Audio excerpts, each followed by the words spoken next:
Hello, everybody. Welcome back to Hamster's Hobby Hang.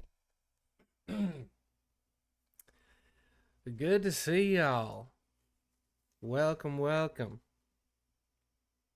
It's been too long.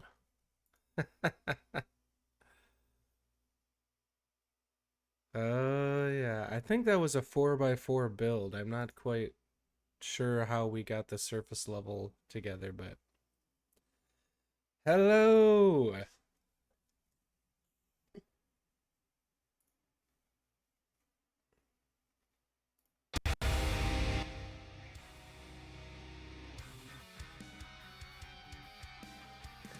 How's the new place? It's okay.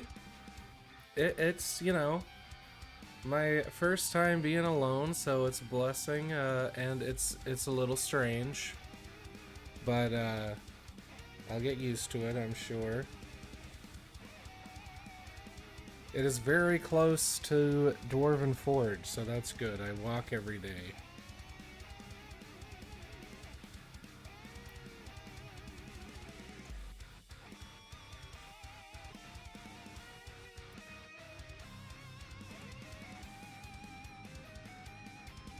But I just got the desk fully set up today. It was kind of like, I was able to do stuff, but I didn't like have everything set up. But I thought, okay, I don't have anything going on this Thursday. I gotta start the stream. So today I was motivated to actually get it together. You can walk around in your underwear now? Yeah. I just gotta make sure the blinds are closed because there's a shared backyard with the building right there. Do the brushes taste the same? Oh, feels like tastes oh yeah, tastes like solitude. Oh dear. Well, let's see. I mean, I had this stuff randomly on the desk because well, so most of this I got at Adepticon. That's one of the reasons I was off Hobby Hang too. So we had Adepticon going along with the move. And so Chris and I both got into this game Doom 1490 Doom with these awesome sculpts. And basically it's an interesting game. You play on like a 2-foot round board, and it's kind of like King of the Hill, like vertical King of the Hill, where there's often a kind of a fort type terrain, and there's kind of like a miasma that's like toxifying the earth, the world, and so everyone has like a gas mask and stuff, and you're trying to find the high ground because that's where it's safest from like the toxin, and gather, claim resources and stuff out of chests. But it's a round board and it's mostly vertical King of the Hill style.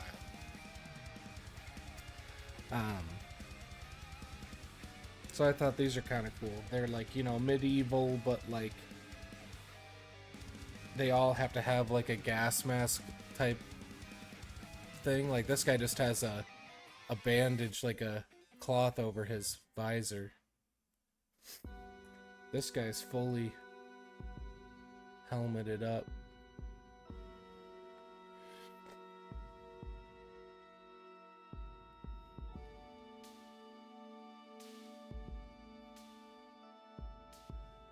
Unfortunately, the ones that I painted, I don't have here because I brought them to the studio already. Because Chris and I want to play it at some point. This is one of my favorites.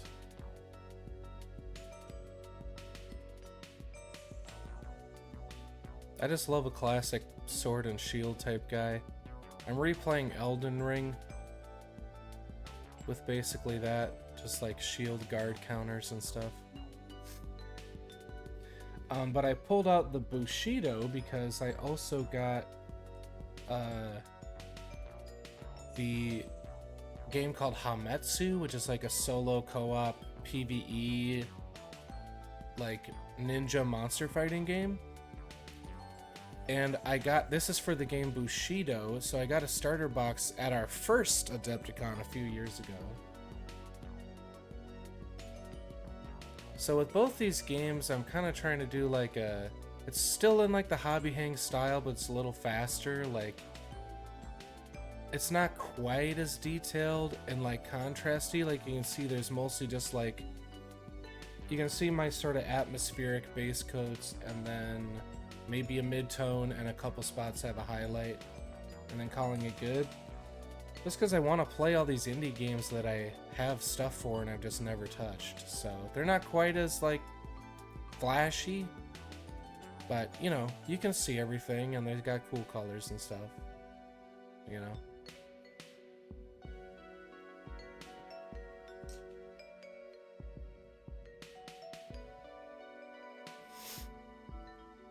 I also have these kind of cowboy minis from Dead by Lead. It was in Blaster magazine, and the editor and layout person I'm familiar with from Adepticon. We chat, and I'm always, you know, fanboying about Blaster because I think it's such a cool little magazine. They basically just, it's like an indie wargame magazine. And they used to feature like multiple little games as like a sampler and maybe one big like beta rulebook. And I think now it typically ends up just being like the publishing for a beta rulebook, more in depth. Like it sticks to one game usually, at least primarily, in each blaster.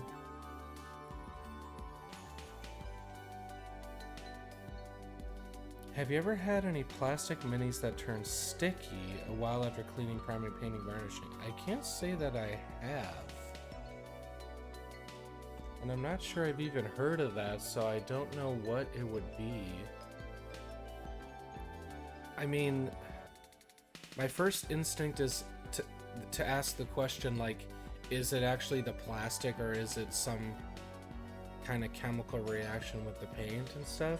Like, the only thing I can think of is, like, maybe there's some mold release on the model and, you know, the paint reacted weird to it, but that's so uncommon for plastic stuff now to have mold release on it. Huh. Oh, I did pull up this photo. So I don't have the 1490 Doom models that I painted, but I wanted to show them. So this is kind of following the, oh, I meant to bring home the freaking paints on those base patches, but I forgot them. But I still think they look cool. They're just like, there's some details that I basically ignore for the most part and like just hit the major points so that we can get to gaming. Add a weird effect on the base, call it good, for the toxins and stuff. So that's kind of what I'm going for. This one on the left, the Beekeeper, it's one of my favorites. What a weird guy. And this model in front of him is like an ability effect that he has, where these are like bees coming out of a corpse. He can like summon bees. And he has sort of like a, I don't know, a basket type face mask thing.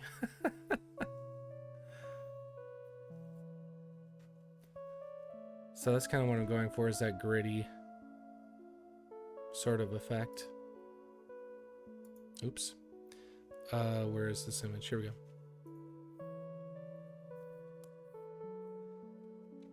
So we have some choices. Oh, I'm bummed I forgot the freaking paints for the bases. Because that means if those are the ones I wanted to paint the most, but, you know, they're not gonna be able to be finished if I do those.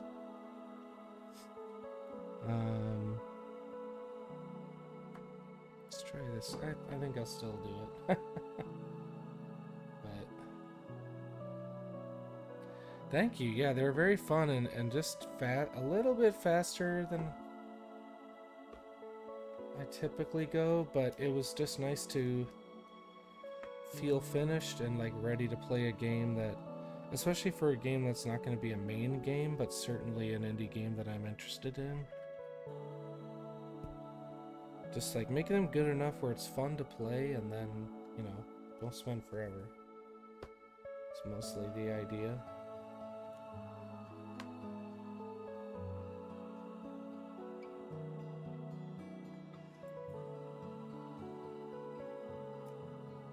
So much of that depends on the sculpt too. Like on these Bushido ones, I found it much more difficult because there's just a lot of details to separate. Like this is still less than an hour or so, but it took a little more precision, I guess.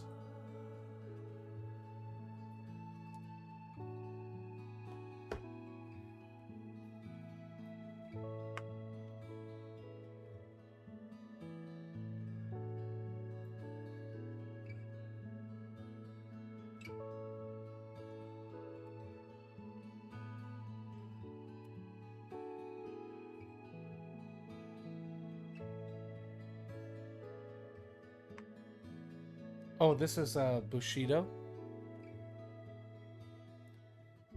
Sort of a samurai skirmish PvP game. These are Dead by Lead Cowboys, and these ones are 1490 Doom. That 1490 Doom company also was coming out with this game called Carnivore, where you play as dinosaurs fighting over prey. Like you're basically trying to eat prey to survive, but you're in an encounter with like either an herbivore that's like fleeing from you, or like there's already a carcass and a different carnivore has happened upon it and you're fighting over the fallen carcass and stuff. It seemed kind of cool. Definitely unique. And the models are trying to be like very realistic, like accurate kind of dinosaur figures.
This one I just opened a few weeks ago when I moved.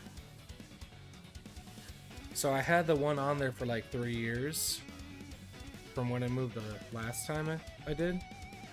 And this one I've just had it ready to go in the tank. There's already like glue on it and stuff from building this stuff.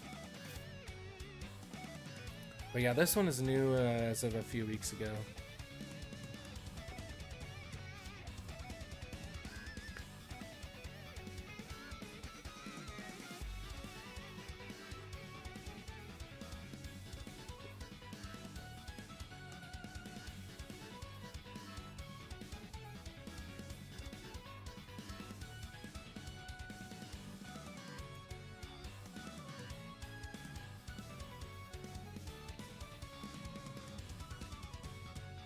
Yeah. Yeah, mine usually gets pretty crusty. And I probably wouldn't have even thought about replacing it if I wasn't moving. But usually if I do move or something, like if I were to switch desks or I don't know, for some reason something like that happens, like I would toss the old map before I moved with it, you know what I mean? Like I was like, I might as well just buy a new one at that point, but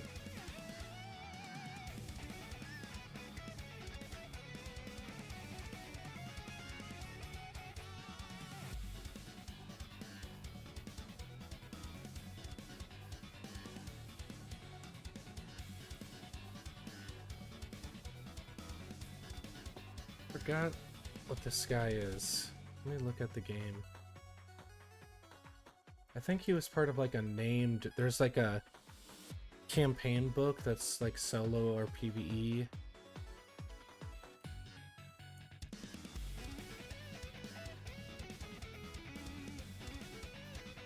So there's theoretically a small amount of lore written about him. Maybe I'll just double check.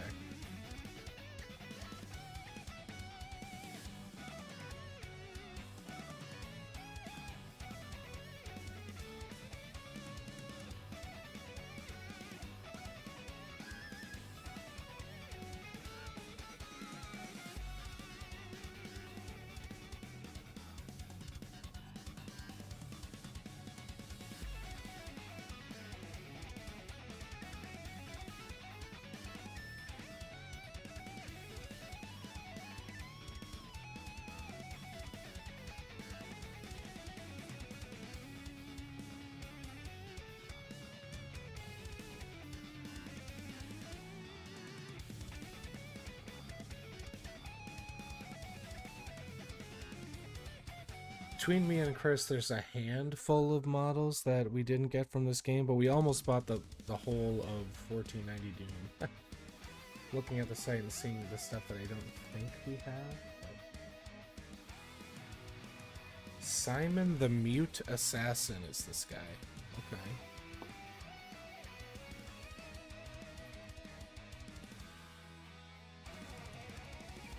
The Gate of Rennes is the campaign.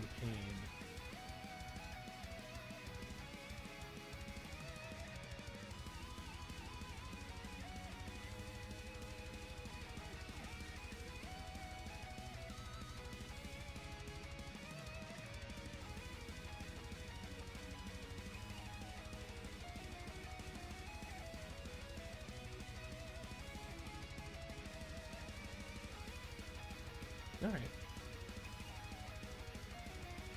So he's an assassin.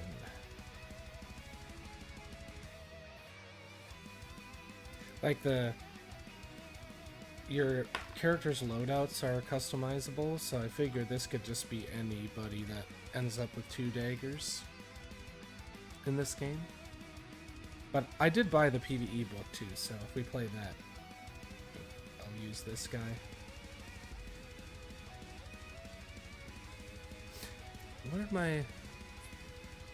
What colors did I use? These first ones. So I want them to be somewhat unique.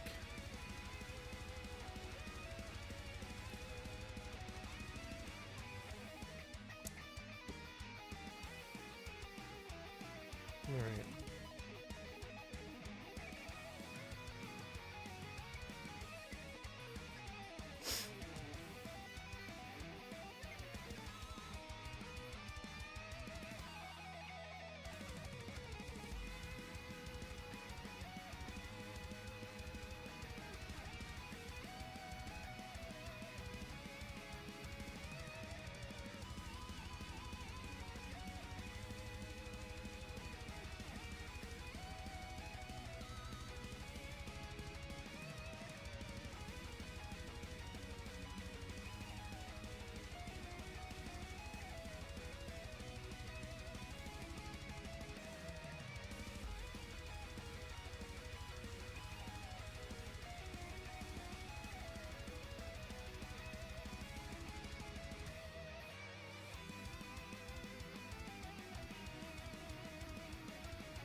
want to try to leave behind some of the weird base coat we have going on.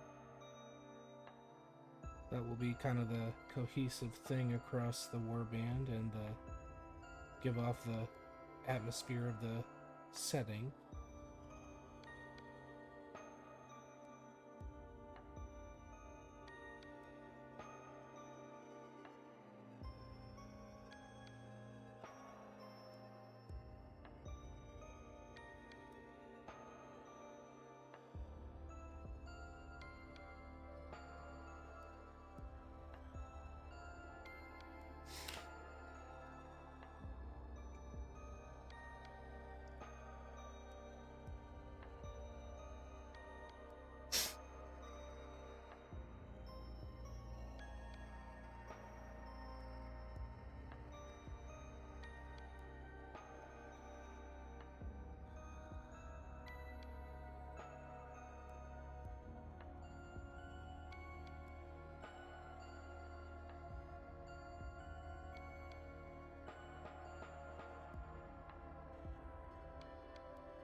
You sure have some good brush control? Well, yeah.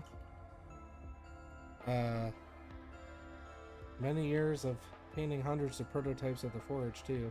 I'm also trying to like use low precision steps first. Like for almost the majority of the model for a gaming model. Where I'm mostly just I'm not doing like pencil mode, like, you know, poking down toward the brush, toward the model. I'm trying to use perpendicular and let the texture grab the paint for me and make it a little easier.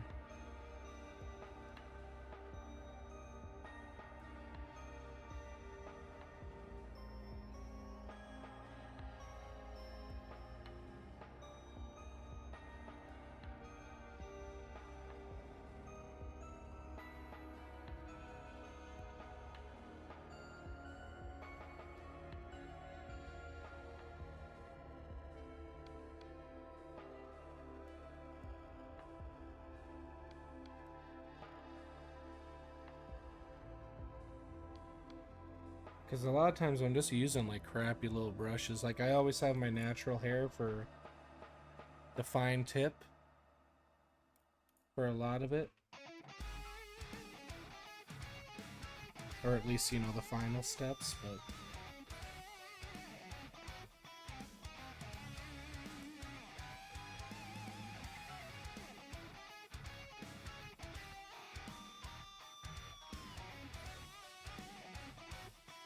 And that's why I like going heavy texture too. For one thing, I think it's more interesting, but it also kind of gives me a little noise to get away with some mistakes and messiness, you know?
kind of an interesting detail, so we'll do cool accent on that.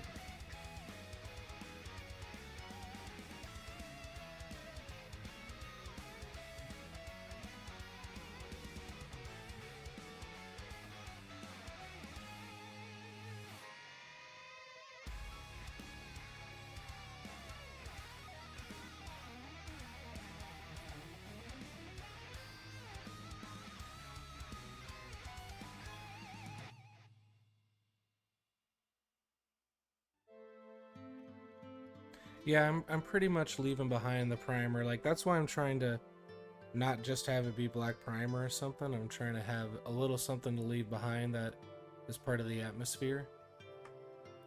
And then it makes it more dramatic and high contrast, you know? Like, there's kind of like a big bubble of shadow, like, where it should be. It's definitely exaggerated, but I like to exaggerate on models, so, you know. Leaving this behind here under the arms, leaving that behind there. So maybe it looks a little strange when you're holding it up, you know, and looking underneath like this, but on the table it just looks kind of punchy.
Got a little wonky, went a little too quickly.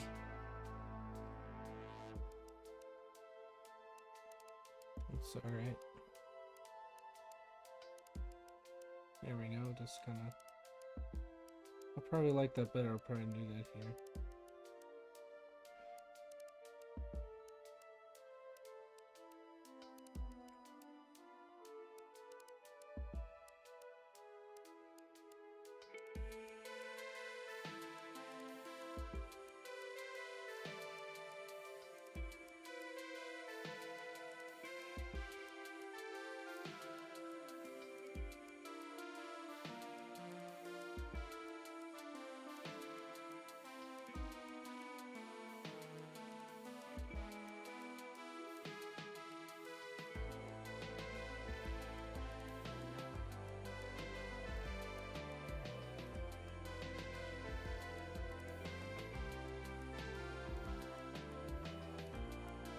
The face of the Mini is theoretically some kind of breathing apparatus, so there's a hose attached to like an fully enclosed mask.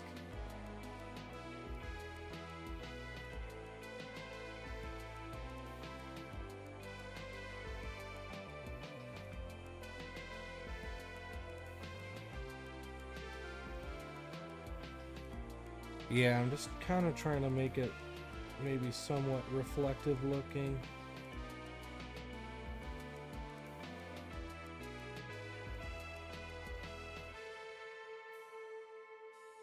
Feeds into this little sack here.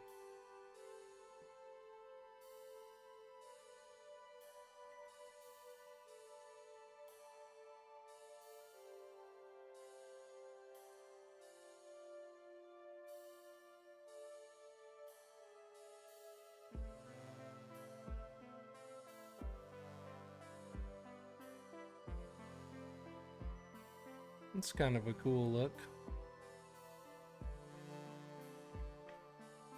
Not necessarily realistic, but kind of looks like something.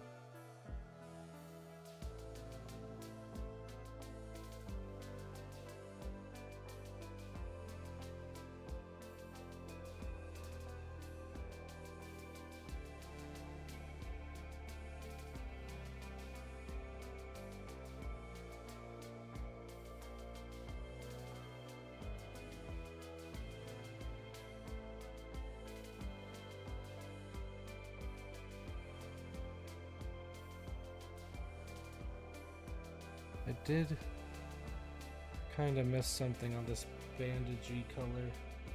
Make sure this goes all the way down. Yeah, that's alright.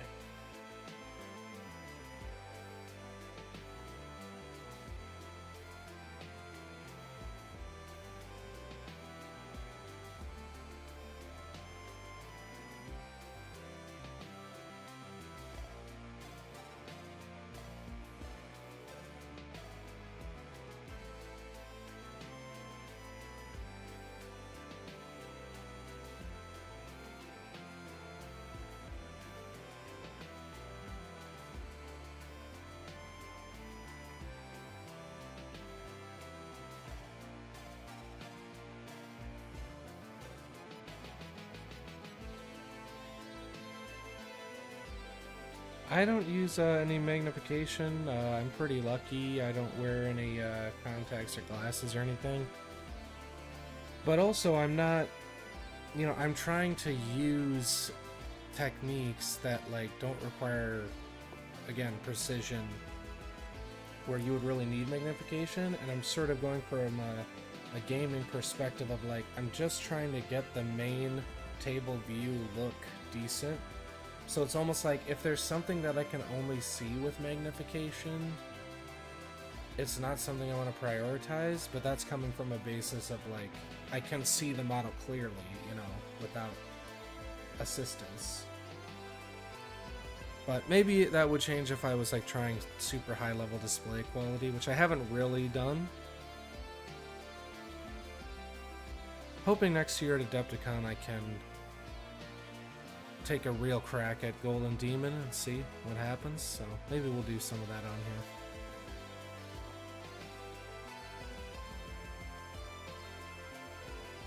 here. Oh yeah, big like smiley face smile on here, like some The Purge type thing.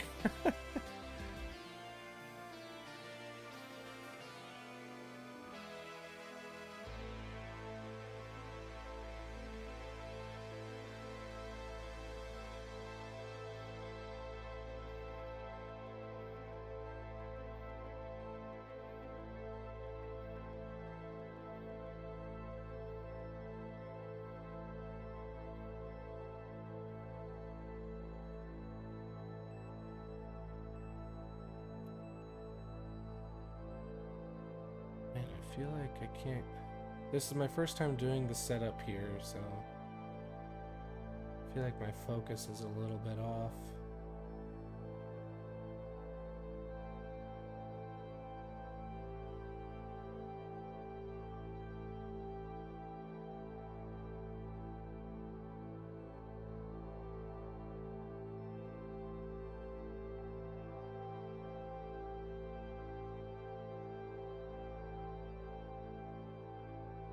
Well, now it's like not even.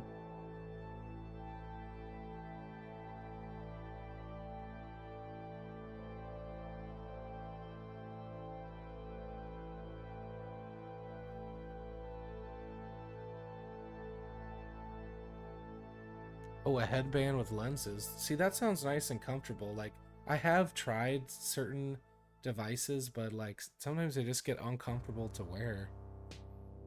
And like that makes me want to paint less, you know, so it kind of defeats the purpose. But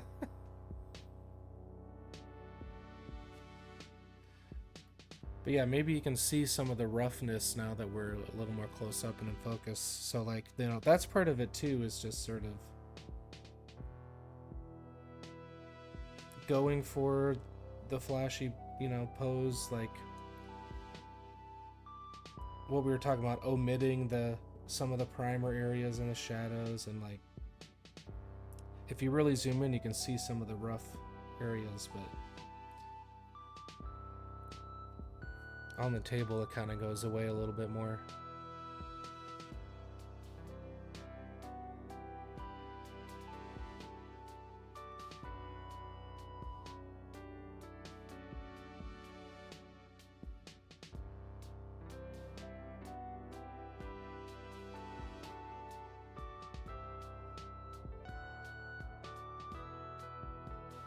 These models too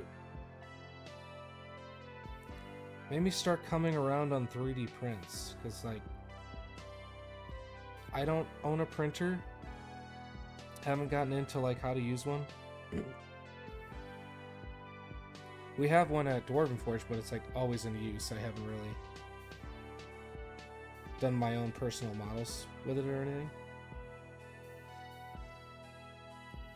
And so maybe that's what it is like certain little accessory prototypes might be 3D printed, and I'm just like, man, I don't know. It's just like, I don't enjoy painting the models as much as plastic and stuff, where there's like the support little nubs, little pimples and stuff. Sometimes the detail's kind of weird, but the high quality prints that they had here starting to make me come around a little bit. They use like really hard resin.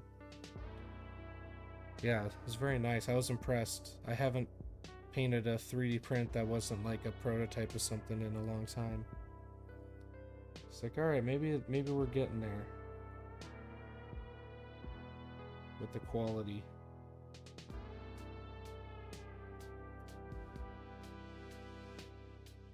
But notice I still haven't used any of my super nice sharp brushes yet. I'm pretty much just trying to use a light pressure, and however I need to hold the model to get a perpendicular angle with the brush for the surface I'm painting, I'm pretty much doing that.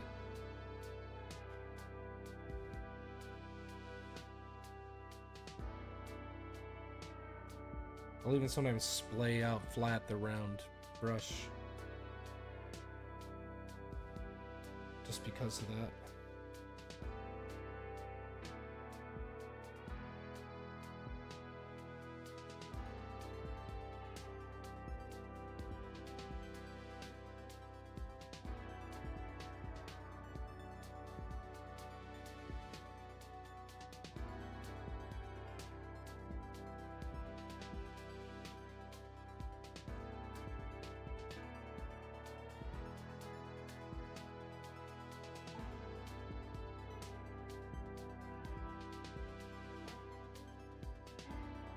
And just because it's the topmost sort of item, I'm going to do one more highlight on this hood.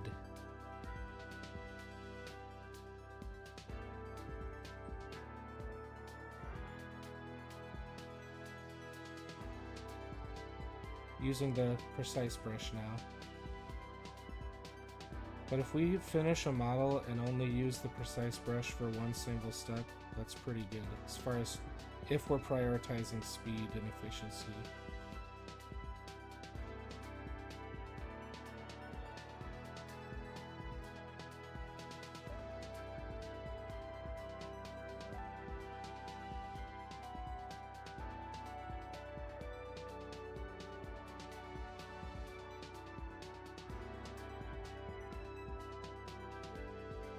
Sometimes I'll even go perpendicular with this brush. And the fine tip can just give us a little interesting texture. Especially if the sculpt is good for it, like if it's a really sharp texture. Like, I love this print where, you know, it's a pretty flowing piece of cloth, but the print is hard enough that, like, it can still catch my perpendicular angle here. I'll even paint on camera, sorry. I'm more zoomed in than I'm used to. There we go.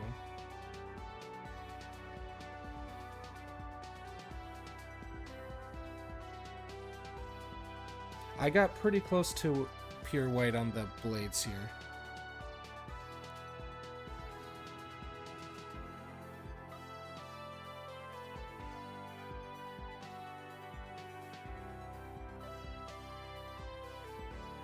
And I am mixing it into the highlights.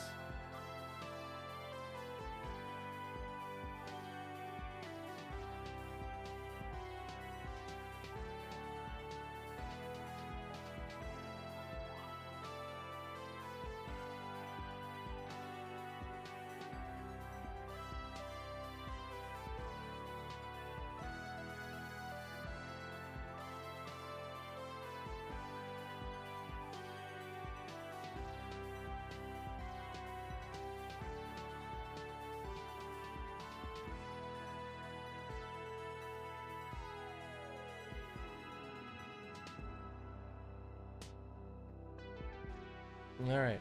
Well, I would do the base if I brought those paints home, but I kind of ended up doing like an ink thing or like a transparent, like highly saturated, you know, a contrast paint slash ink thing where I'll just dry brush this a little orangey, but then I left little areas with very little texture or flatness to be pools, this yellow, and it's kind of white. Here, one sec, I have a call I need to take, I'm sorry.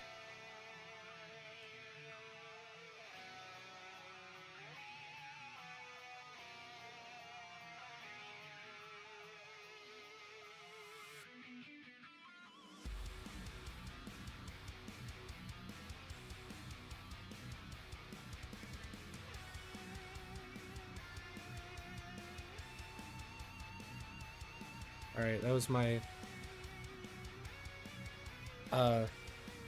my ex-girlfriend who I used to live with, and we're trying to shape up the, you know, the old apartment and stuff, so I wanted to make sure nothing was urgent, but it's fine.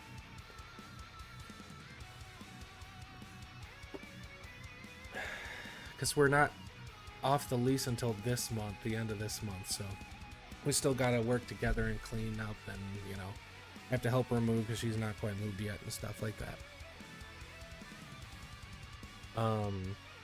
But yeah, so here we go. You know, the same reddish atmosphere that is already on the model, I just like kind of dry brush an orangey thing, and then I basically use like a white or an ivory for the pools just because we're gonna glaze it with the ink stuff, and then it's just a messy wet blend of like a yellow ink and then like a sienna kind of edging around it. Yeah.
Sorry, y'all. 1 second.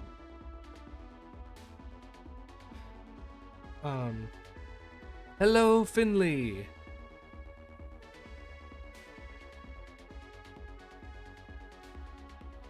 Oh yeah, the bear trap thing. One of them is like I think he's called the Saboteur. So these two front models are abilities. This guy just has like, he has abilities, but it doesn't like, it's not about placing a model. But these two, you place a model. So this guy obviously sets traps and stuff. Oh, criminy. Okay, 1 sec.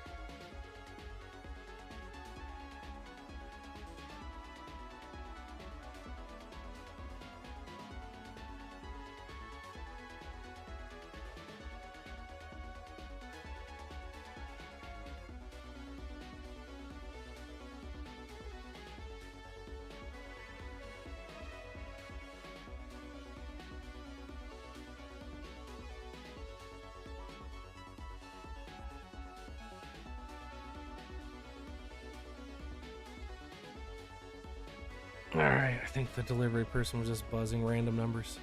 It's chaos here. Let's see.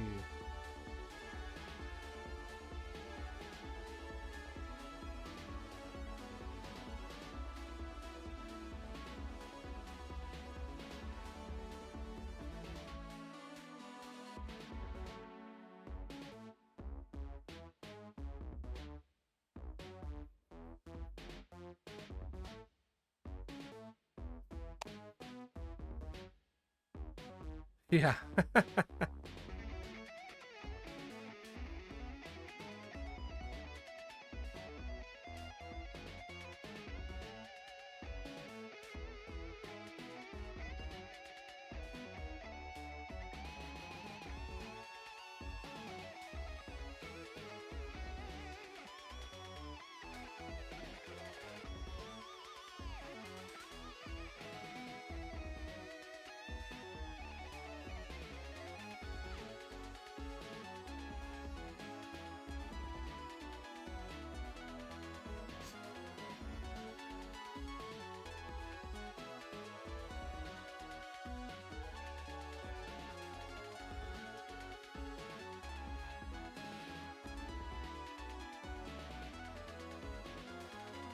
Alright. Hey Dark Lord, how you doing? Sorry, y'all just had a flurry of text messages about a thing. Okay. I think I'm gonna call this guy done for now.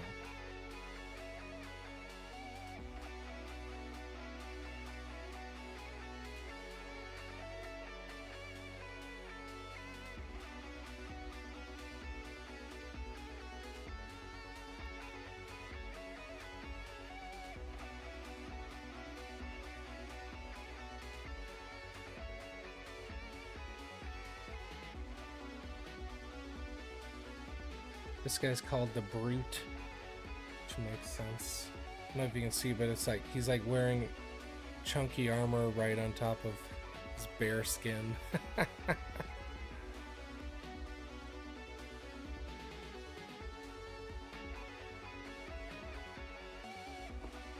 Oh, here you go.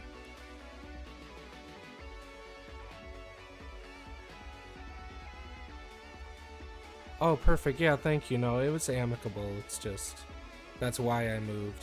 And that's why I had to, normally I don't answer calls during the stream, but I figure it could be important and urgent.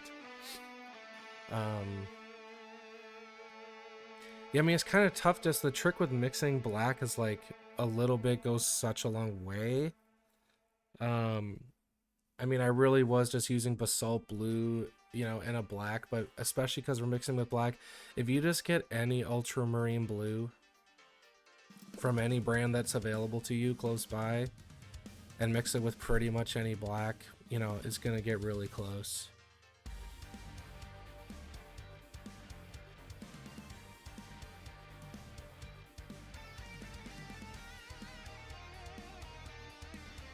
We're definitely not gonna make a paint at this point.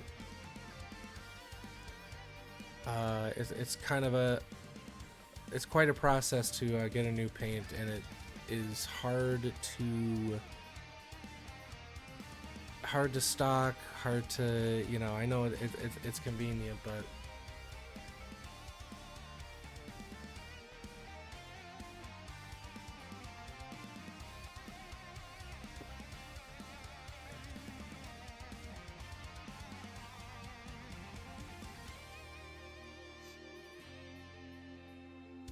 yeah, I think I painted some Sinister on stream at some point.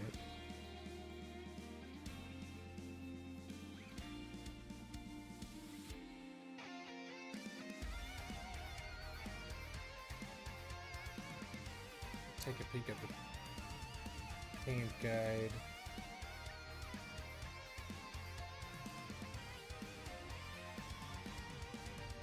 Yeah, I mean, so 4-to-1 basalt blue and black, it says. If you're having a hard time, I would say just use black very sparingly. Use less and less of it. Because the trap is like, you know, you go overboard on the black, and I'm saying you, like I do this.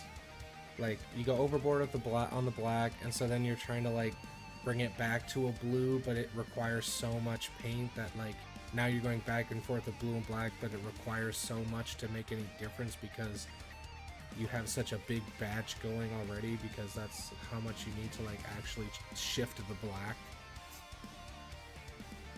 So what I would try to do maybe is like mix a small amount just for like less than one piece's worth. I mean, like a swatch level amount, just to try to get it right and try to understand the ratio that you're trying to hit of like 4-to-1, 6-to-1, and don't try to like decipher that while you're mixing a batch for your whole set. Just mix a small amount to try to get the ratio right, because the more paint you have, the more paint you're going to need to pour out to like shift the mix if you want to adjust it.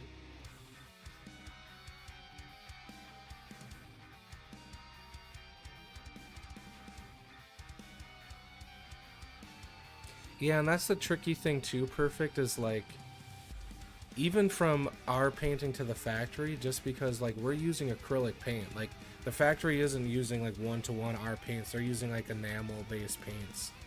So sometimes the finish is off a little bit, you know, like typically it'll be glossy because we're using like art paints, like Golden Brand sort of level paints, which are a little more satin. But it depends on the color and the pigment, so.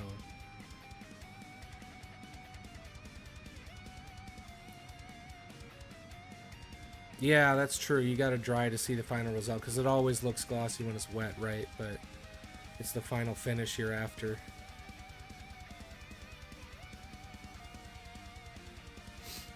Yeah, and hobby store, like hobby paints in particular, are super overpriced. You know, they're marked up, like. That's why I shifted to like artist paints. That's why I like acrylic gouache, right? So gouache is basically like opaque watercolor. It's pretty much watercolor. But acrylic just means, so gouache is super matte and opaque watercolor. It being acrylic means it's just matte acrylic paint, which is what most hobby paints are. And these have that level of like medium where they're like, hobby paints are fairly thin, right? Like they have quite a bit of medium in it. They're not heavy like an artist paint. And so I moved to these because I found the formulation was like really close to hobby paint. And I've learned like that I like mixing. Like I pretty much just, for hobby painting, I learned it out of necessity just because I can't have a lot of stuff in my apartment. But like they're all like 1 or 2 pigment paints.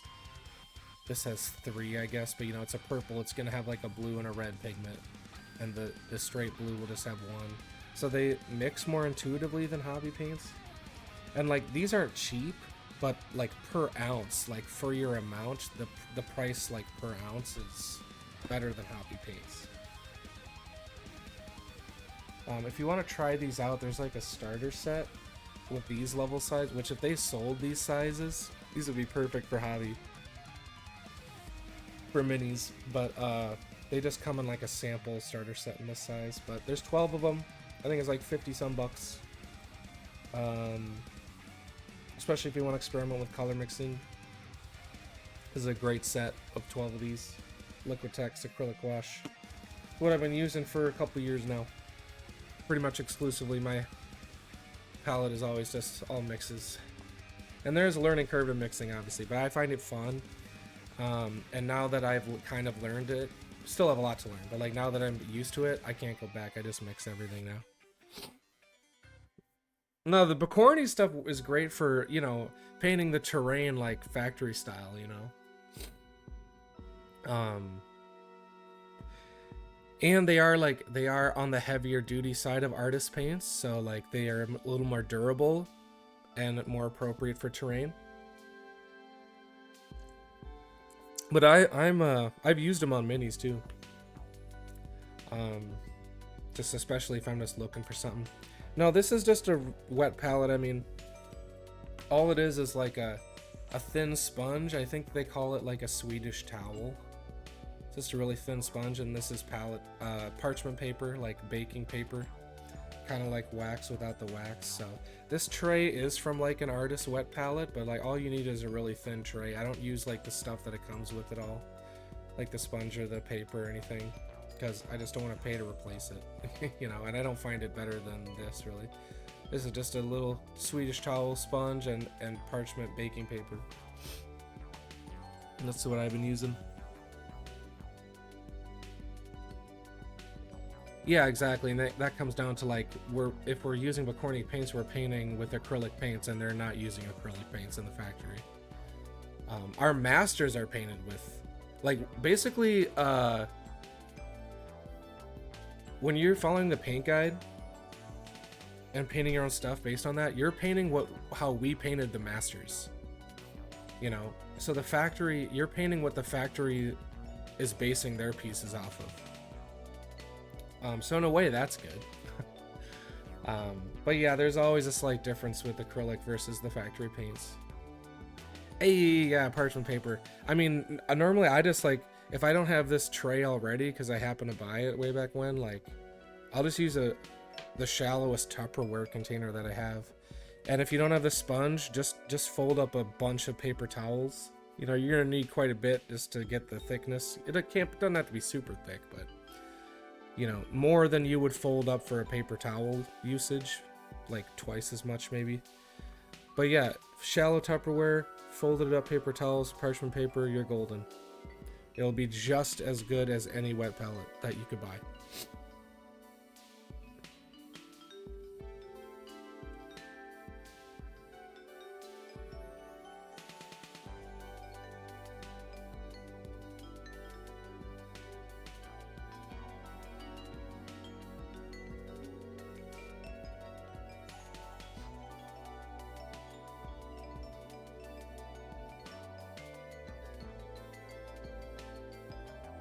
Yeah, and sometimes, like, especially if you own factory pieces and you're trying to like paint more of them, like there is a slight level of variance between factory batches. It depends like which painter on which day painted it, you know, like it might be slightly different. So it's always best to, like, if you're not matching a scheme, or you're not matching your factory, like you have to adjust based on using your collection as reference. Because it may be that the paint guide is like slightly off from it, you know.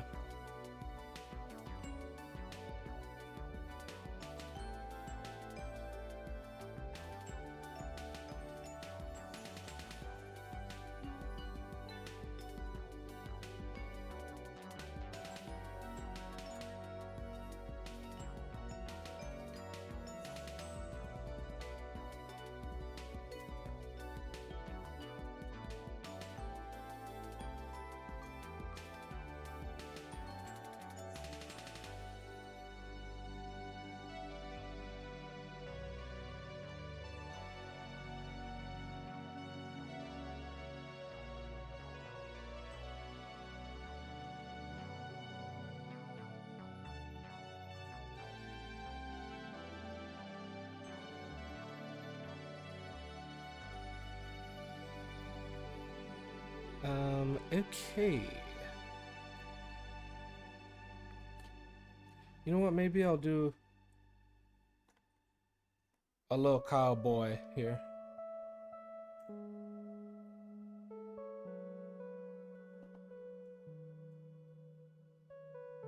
These are a little bit smaller. I might need to go straight to the little brush.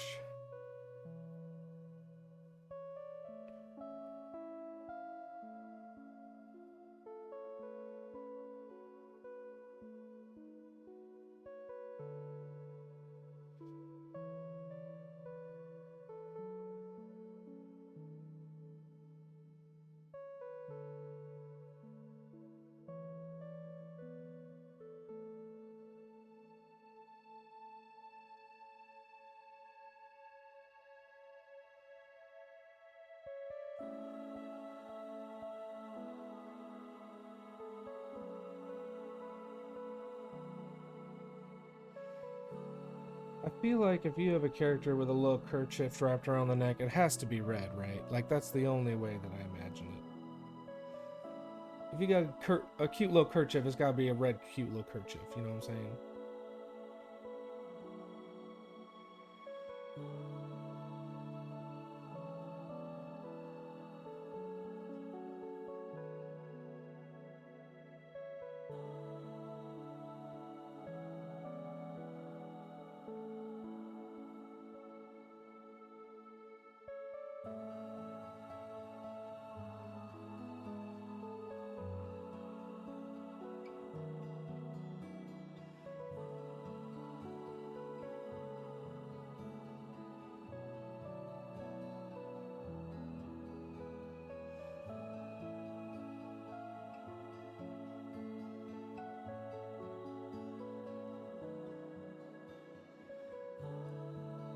I also am trying to. I have an extra webcam. I have to get like an arm for it or something.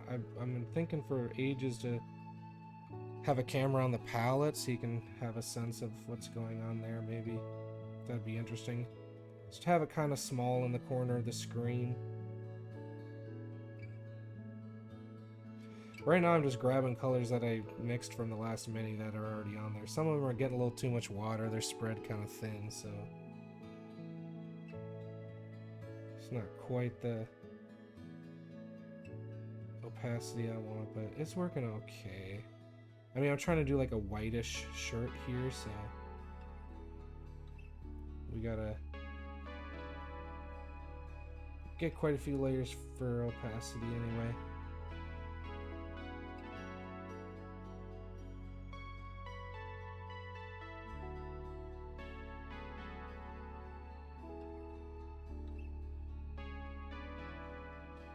I know I see a question on there. I'm gonna just finish this layer.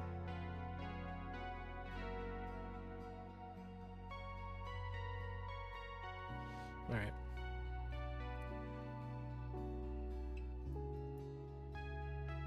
These are for Dead by Lead, a little cowboy game in an indie war game magazine called Blaster. The layout and editors by Electi Studio, Greg at Electi Studio, and I met him at the first Adepticon because I had already gotten all the Blaster that was out, because I just think it's so cool. Like, it's kind of like an indie sampling of war games, and now it's mostly like the first beta publishing of up and coming indie war games. It's usually like one game per book that's prioritized. And so this is really cool and it's really well made. Yeah, for sure. It's all kind of gunslinger type stuff. Yeah, they're kind of neat.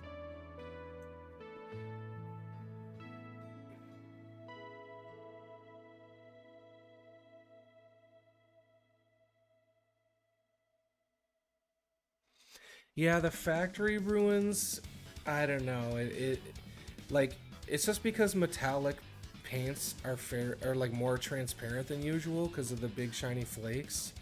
So they just look a little better under or over a dark base coat, you know. So if you want to skip it and you have a nice paint that really covers well, then you can probably skip the blue step. Honestly, in retrospect, like I would skip the blue and silver entirely because I'm more worried about the dusty final dry brush, and it covers up a lot of that step. But we wanted to do it back then to hit the detail.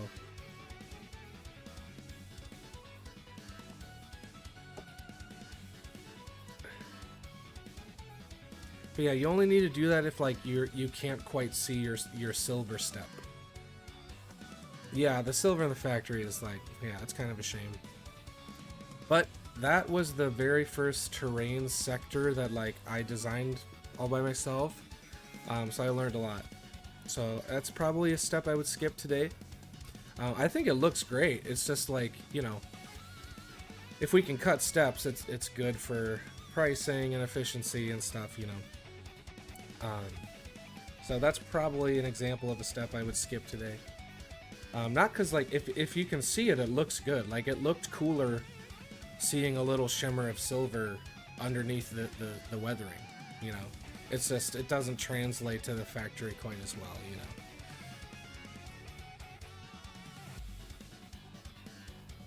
Would I add anything to the ruins? I don't think I would, honestly. There's a lot of steps as it is, as you know, you're looking at the paint guide.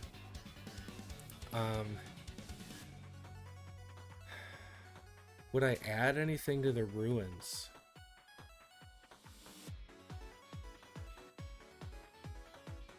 I don't think you need to. If you're following that paint guide, because there's already like basically the color, like the pre-ruined color, you get that nice elven blue kind of thing going on. You have a bunch of weathering steps. There's like the patchy green and brown, right? You get the highlight that's kind of dusty, plus the silver thing. Like, I wouldn't add anything to that, honestly. There's like the white accent step on the little moon cycle thing, which is probably the coolest detail on the runes. The arches have the phases of the moon sculpted on them in like an arch.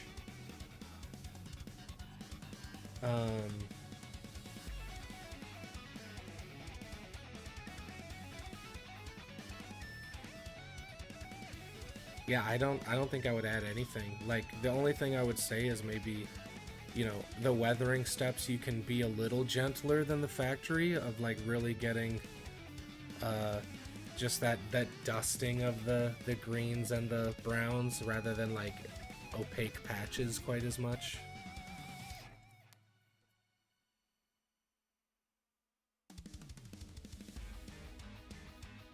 Yeah, there's not a lot of steps that I would add to schemes nowadays. I'm pretty much pride myself on like how impactful we can get a scheme in as few steps as possible.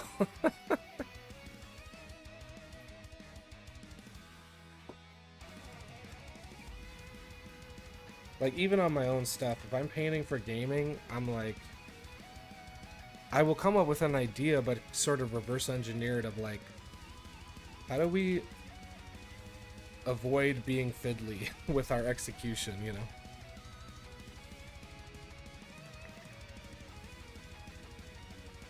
Yeah, I mean, Bubbles Blue is one of my favorite colors in the whole collection.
Oh, that's the previous mix.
Wait a minute, what the heck is going on here?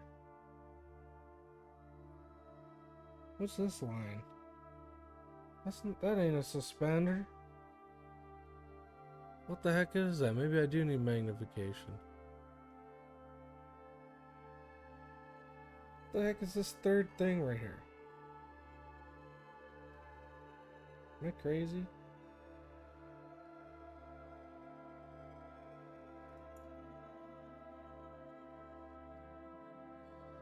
Did I just like make a lineup?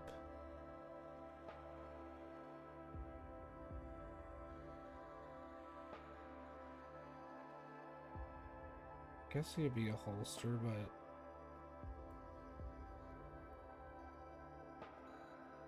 I'm hiding it. Could just be a shirt fold or something. See, sometimes, especially painting on camera, I am looking from kind of far away, so maybe I do need magnification.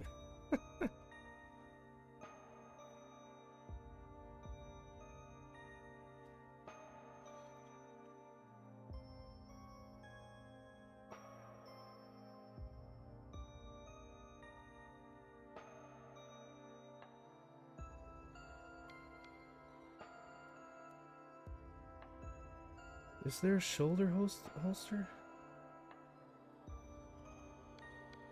I think it's literally just a shirt fold and I'm a crazy hamster. I'm pretty sure that's where we're at.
And that's the thing too about like when I was talking about you can just use a Tupperware for a wet palette. Like some people, they try to use a wet palette for like, oh, I'm gonna save paint and like keep my colors fresh. It's like, man, I would never reuse paints out of a wet palette.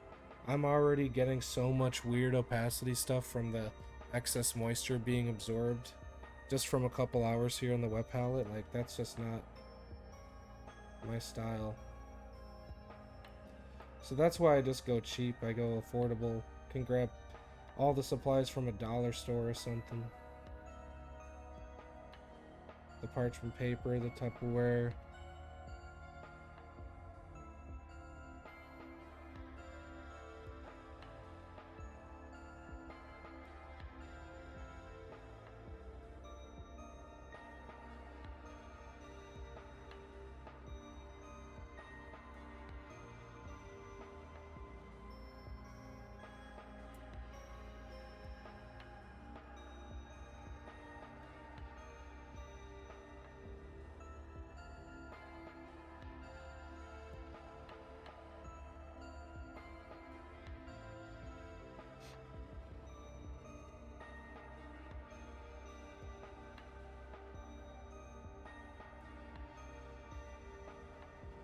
And the kind of sometimes with like this fast and loose style is like there's all kinds of like weird variation going on here on like this white shirt especially. Like white's kind of hard, but there's like patches of like sort of different color mixes that I've done and that are more opaque or less opaque, but I don't mind that. Kind of gives a little life. And on the table, like you're gonna, you know, the type of shirt that it is. Like it's like a white button-up shirt type thing. You know, he's on the dusty trail. But there's just a little kind of vibration going on. You know, the variance.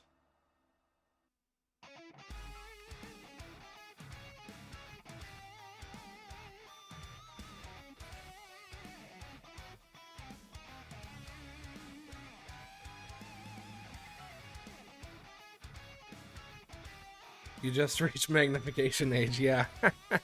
I knew it was coming.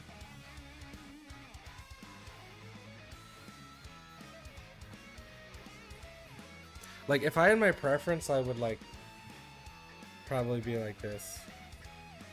But it's mostly for camera. And also, I need, like, the stabilization of,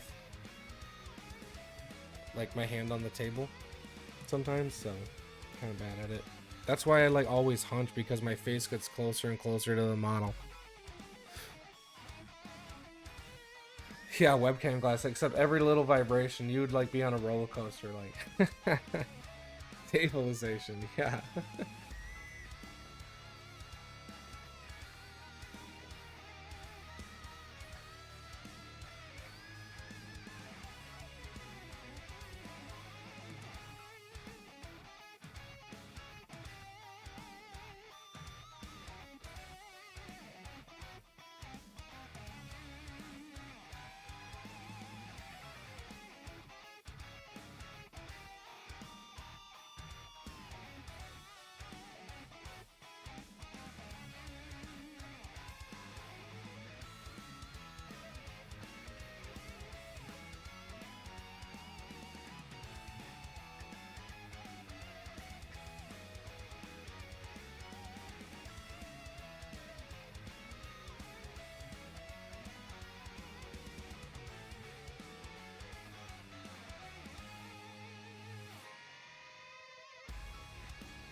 Yeah, you can see how much moisture I'm getting into my paint.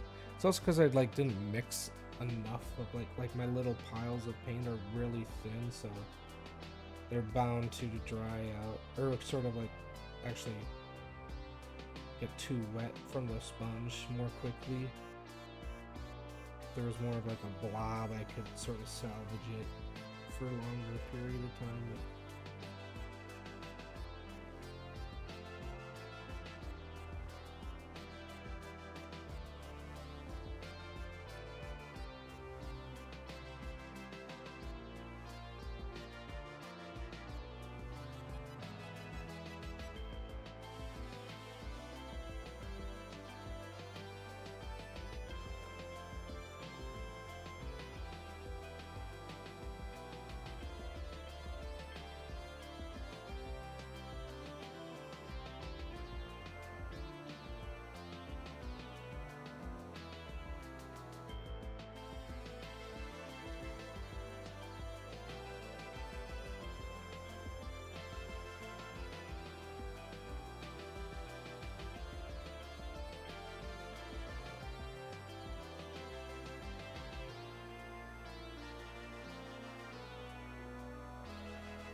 I'm just throwing random stuff at this thing and seeing what I like and don't like, so...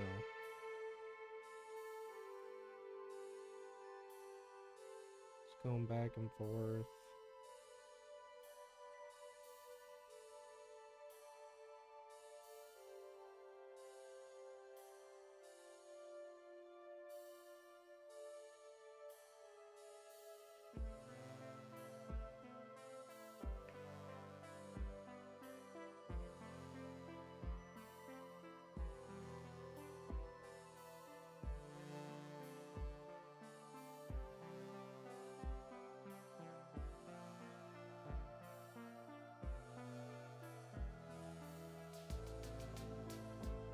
Make this a little more on the worn side.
Making him blush a little bit.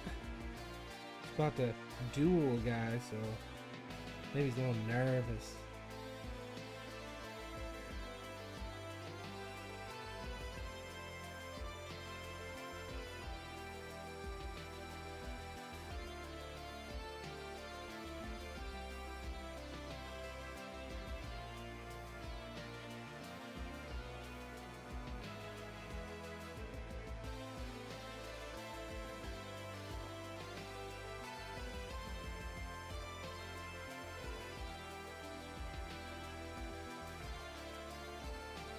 Yeah, he does have a beard. Is that Gunslinger Chris? Look at that. A little hard to see on camera, but...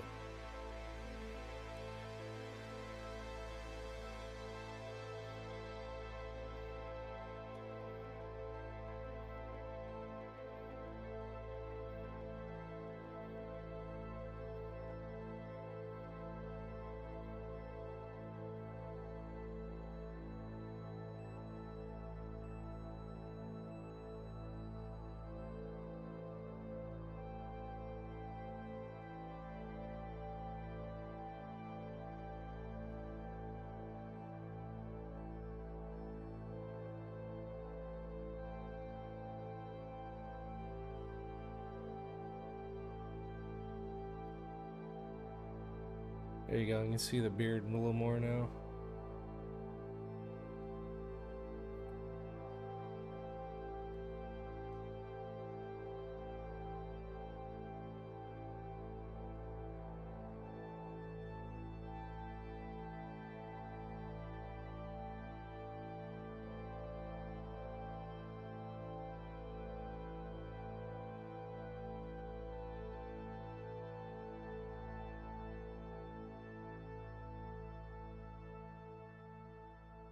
not gonna paint any eyes on here, but I'll get a nice heavy brow going.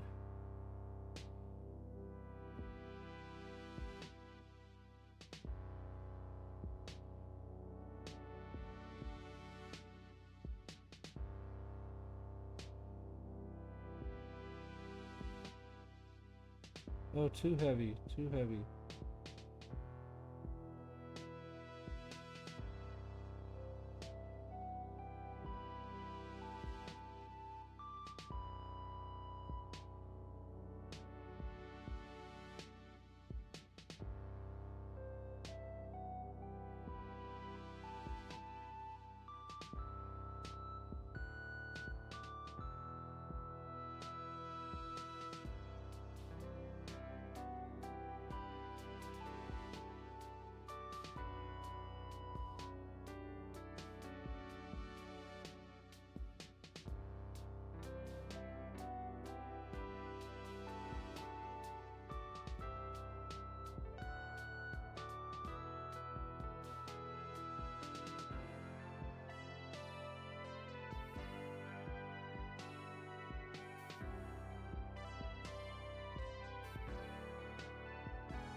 There he is, Gunslinger Chris.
Here's kind of an interesting thing to look at, learn how to paint. It's like the way light hits, it's kind of like a halo around the crown of the head. See, if you can kind of exaggerate an effect like that, you can get away with a lot on your models. What's going on here?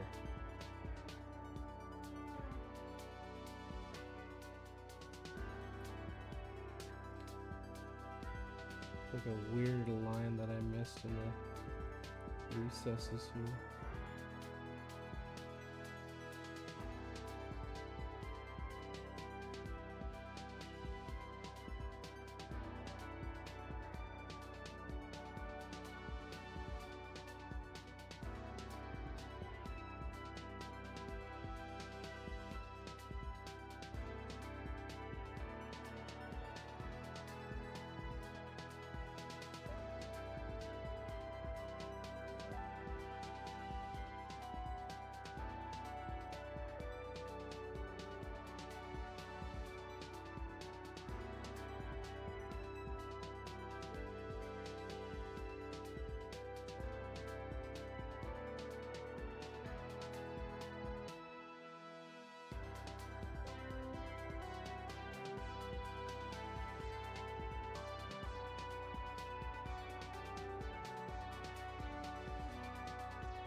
so much moisture on that part.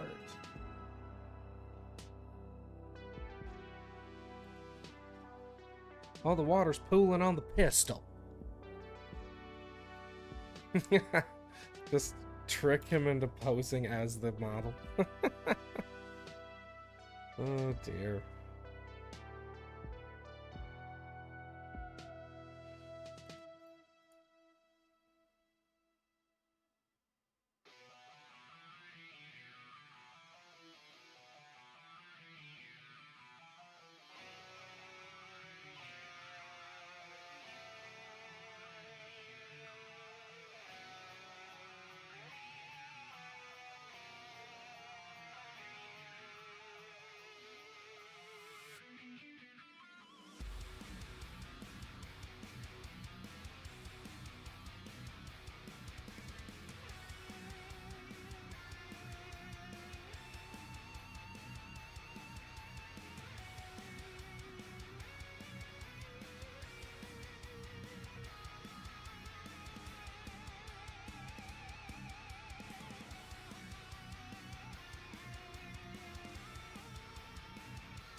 Hey, I appreciate it. Well, you know, I'm lucky I get to do this so often. Definitely helps to get practice. Like, hey, we're painting with limited paints in a short amount of time for the stream. And so I've come a long way in that context definitely as far as speed.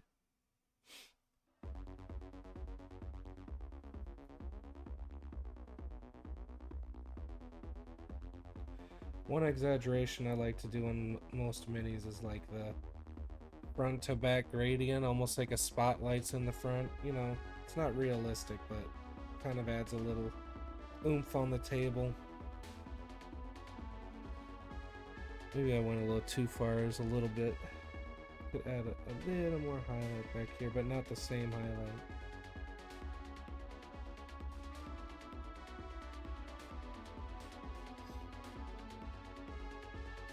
Oh yeah, and that's why I chose to do like a colored atmospheric base coat. You know, might as well like set yourself up for accidents that leave something cool behind, you know? It's kind of my philosophy.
some random reflections going, kind of.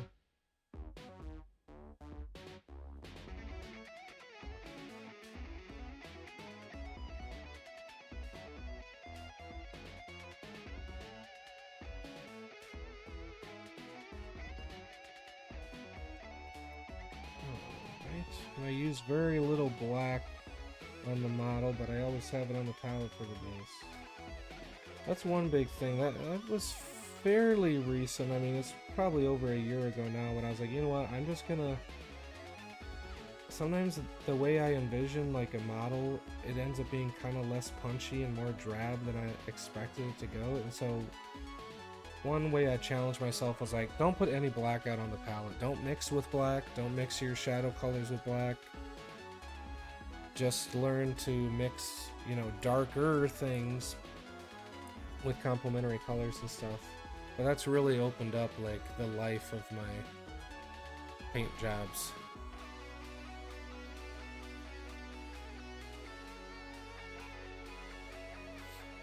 Yeah. Yeah, I just started with... What is this? 1, 2, 3, 4, 5, 6, 7... 7 colors plus black and white down here. This is all we started with. And we went all the way around here.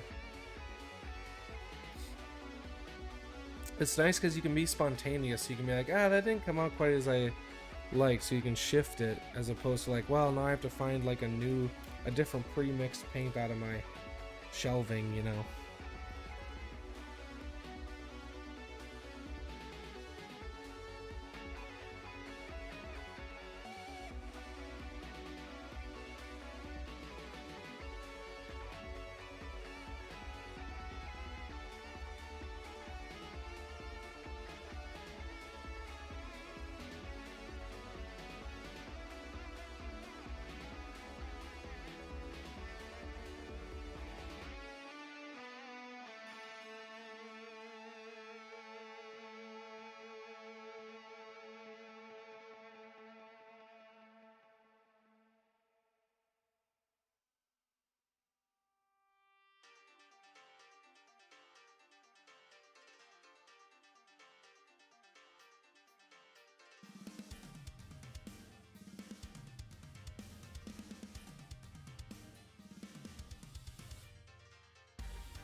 Cool.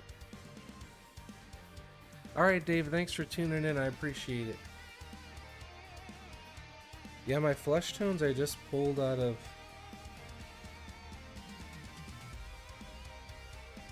For a lighter skin tone, I just pulled out of like this stuff. Mostly like this came from like some of the browns I was doing, and I just added a touches of reddishness to it. Most of the flesh is down here where there's a little more red. Yeah. But cool, so here's what we did. Not too shabby. I believe there should be an On the Anvil next week. Let's see. And next Thursday is the 30th, so it looks like we'll be having Hobby Hang. Let me check the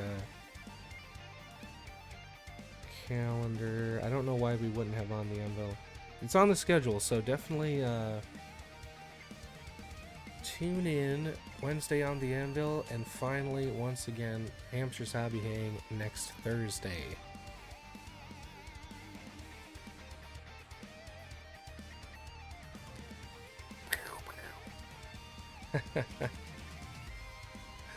Awesome. All right, I'm happy to be back. Thank you so much for joining me on sort of my first day back, and we will see y'all next time. Bye, everybody.